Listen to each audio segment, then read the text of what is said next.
আসসালামু আলাইকুম। আবার একটা ভর্তার রেসিপি নিয়ে চলে আসলাম। আশা করি ভর্তার রেসিপিটা আপনাদের কাছে ভালো লাগবে। তো শুরুতে বলবো, ভালো লাগলে অবশ্যই লাইক দিয়ে পুরো ভিডিও কন্টিনিউ করবেন, স্কিপ করবেন না। তো চলুন দেখতে থাকুন। তো এখানে আমি 200 গ্রাম ঢেঁড়স নিয়েছি বা ভেন্ডি। তো এগুলো আমি ভালো করে ধুয়ে তারপরে এভাবে মাঝখান দিয়ে কেটে নিয়েছি অফ ক্যামেরায়।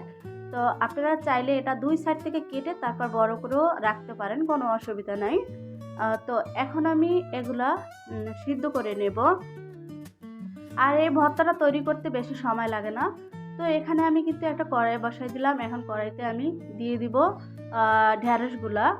তো ঢেঁড়সগুলো কিন্তু সিদ্ধ হইতে অল্প সিদ্ধ করতে অল্প পানি লাগবে। এখানে যেমন 200 গ্রাম ঢেঁড়স নিয়েছি, এখানে 1 কাপ পানি হলেই যথেষ্ট, এর বেশি লাগবে না, কারণ ঢেঁড়সগুলো খুবই কচি আর মানে খুবই সুন্দর একটা ভর্তা, মানে খেতে খুব ভালো লাগে। তো একটু দিয়ে দিলাম পানি। এখন এটা ঢাকনা দিয়ে আমি 5 থেকে 10 মিনিট পরে ফিরে আসব। তো কে কোন জেলা থেকে দেখছেন অবশ্যই কমেন্টের মাধ্যমে জানাবেন। তো আমি কিন্তু 10 মিনিট পরে ফিরে আসলাম। পানি একদম শুকিয়ে গেছে, দেখুন। আর ঢেঁড়সগুলো কিন্তু একদম সিদ্ধ হয়ে গেছে। এটাকে আমি এখন নামিয়ে নিব।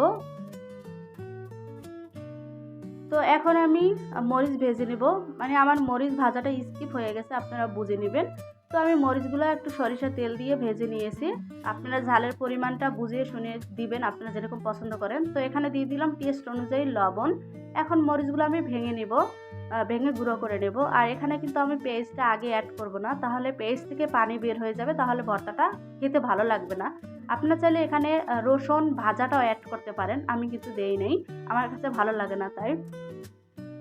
তো নতুন বন্ধুরা যারা ভিডিওটা দেখছো সাবস্ক্রাইব করো নাই, প্লিজ সাবস্ক্রাইব করে বেল আইকনটা প্রেস করে রাখবেন, তাহলে আমার ভিডিও ছাড়ার সাথে সাথে আপনাদের কাছে চলে যাবে। তো আমি দিয়ে দিলাম এখানে পেঁয়াজ কুচি। পেঁয়াজের পরিমাণটা একটু বেশি দিবেন, এই ভর্তা একটু পেঁয়াজটা বেশি দিলে ভালো লাগবে। এখানে আমি 4টা বড় বড় পেঁয়াজ নিয়েছি। আর পেঁয়াজটা ভালো করে মথে নেবেন না, তাহলে পেঁয়াজ থেকে পানি বের হয়ে যাবে, ভর্তাটা খেতে একদম বাজে লাগবে, ভালো লাগবে না।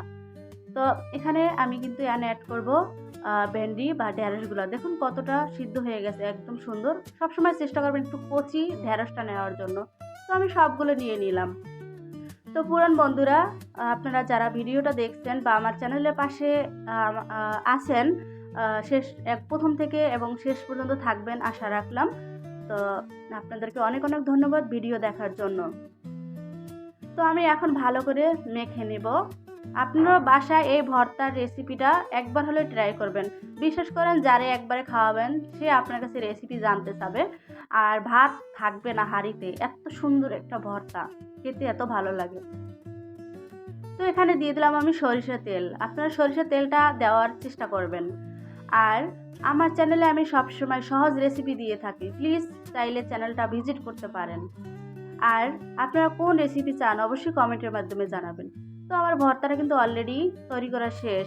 এখানে আমি এখন অ্যাড করব লেবু, যে গন্ধরাজ লেবুটা আছে ওইটা। আপনারা চাইলে স্কিপ করতে পারেন, কোনো অসুবিধা নেই, আমার কাছে একটু টকনেস ভাব লাগবে তাই আমি দিয়েছি।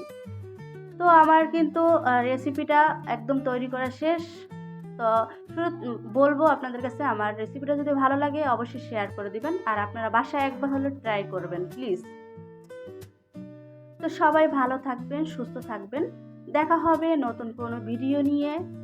সবাইকে অনেক অনেক ধন্যবাদ।